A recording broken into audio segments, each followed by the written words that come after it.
Это программа «Актуальное интервью», в студии Юрий Осипов. Здравствуйте. Цифровые технологии давно вошли в нашу жизнь. Ни дня не обходится, чтобы мы не использовали интернет. Общий тренд на цифровизацию коснулся и государственных услуг.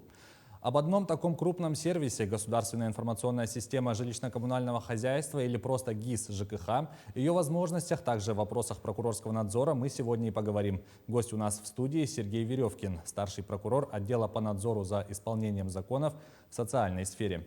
Сергей Александрович, здравствуйте. Здравствуйте. Ну и прежде всего давайте определимся с тем, что же такое ГИС ЖКХ, как она появилась и для чего.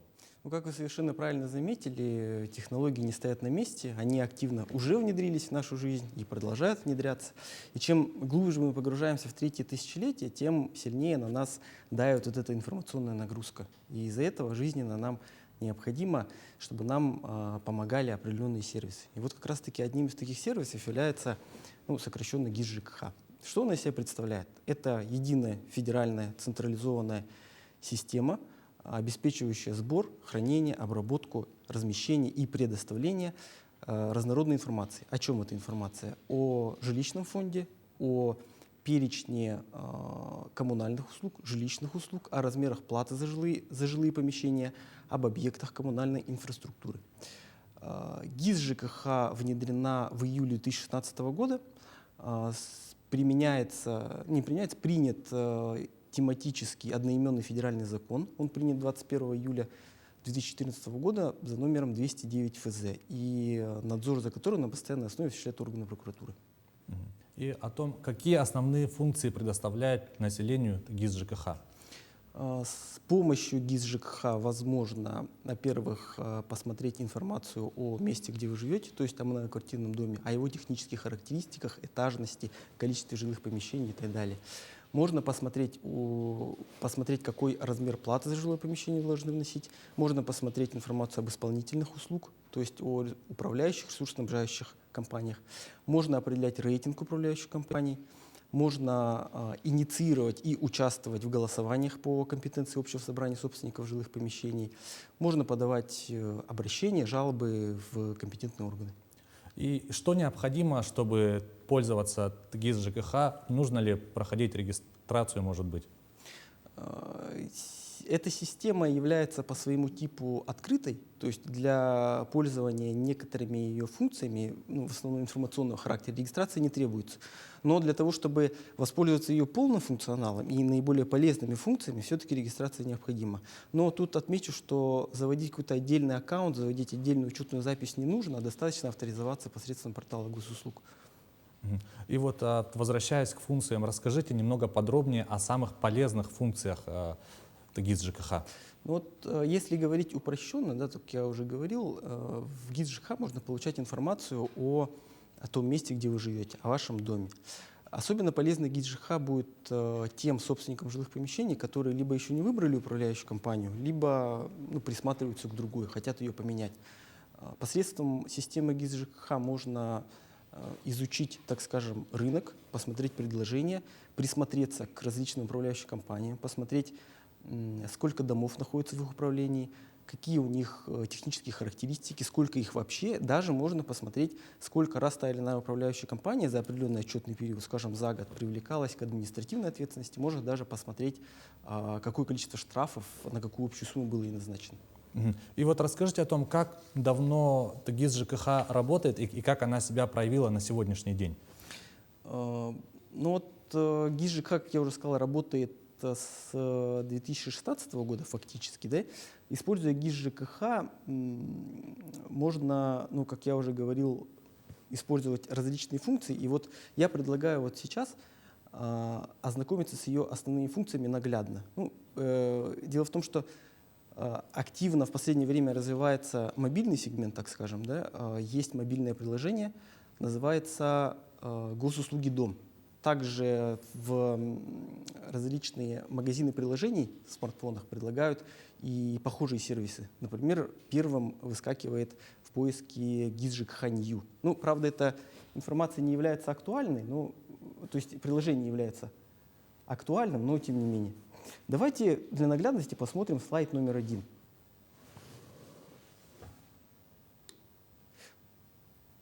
Слайд номер 1.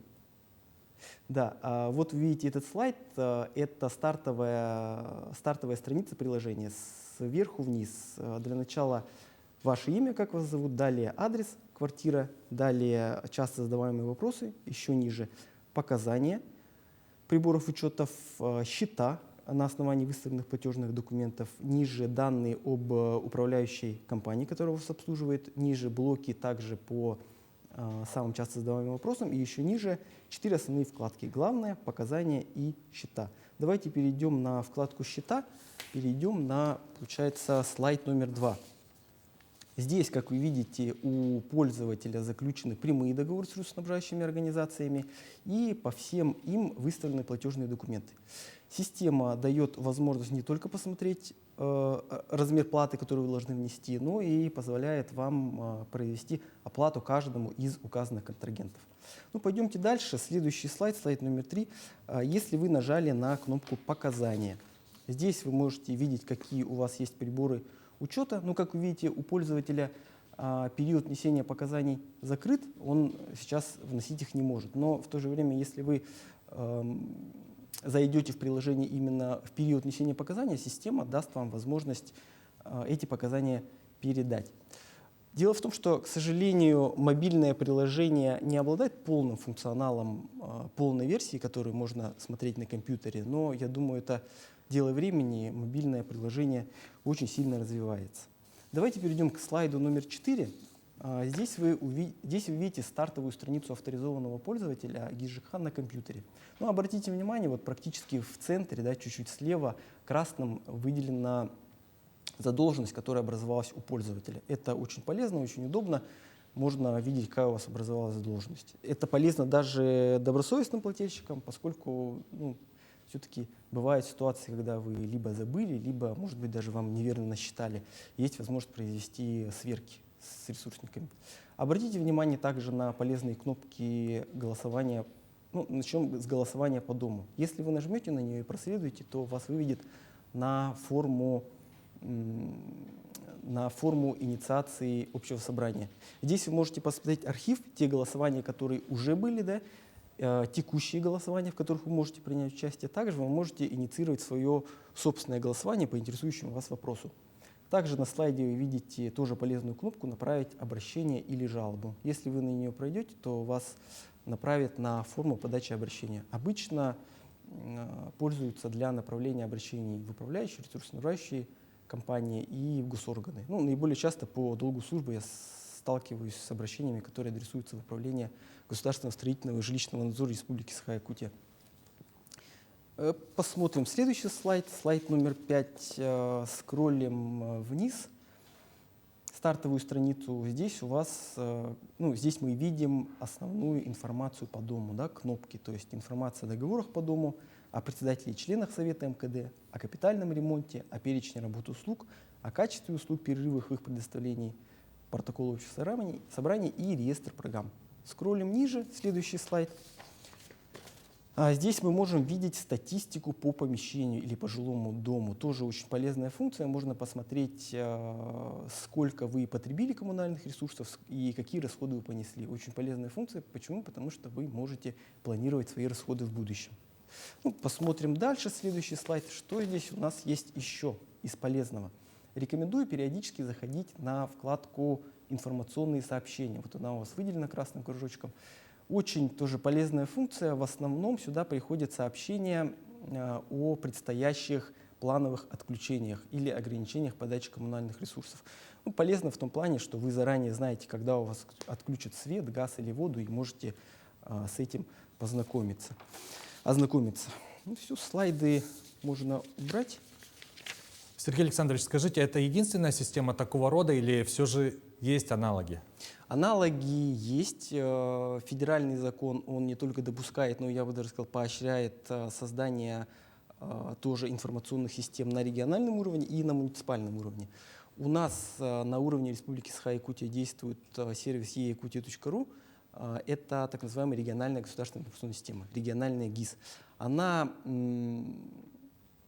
действует на базе портала госуслуг и, соответственно, внедрена в этот портал и работает вместе с ним.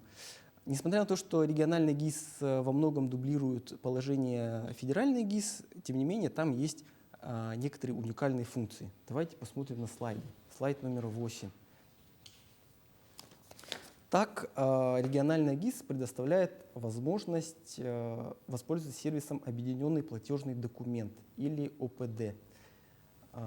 Что это значит? На предыдущих слайдах мы видели, что можно произвести оплату каждому конкретному контрагенту, но региональный ГИС позволяет провести оплату единым платежом, то есть одним платежом.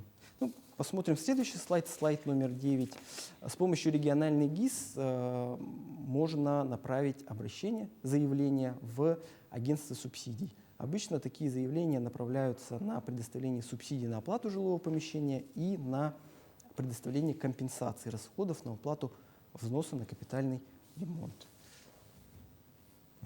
Наша беседа носит разъяснительный характер, тем не менее, расскажите о результатах прокурорского надзора в отношении ГИС ЖКХ.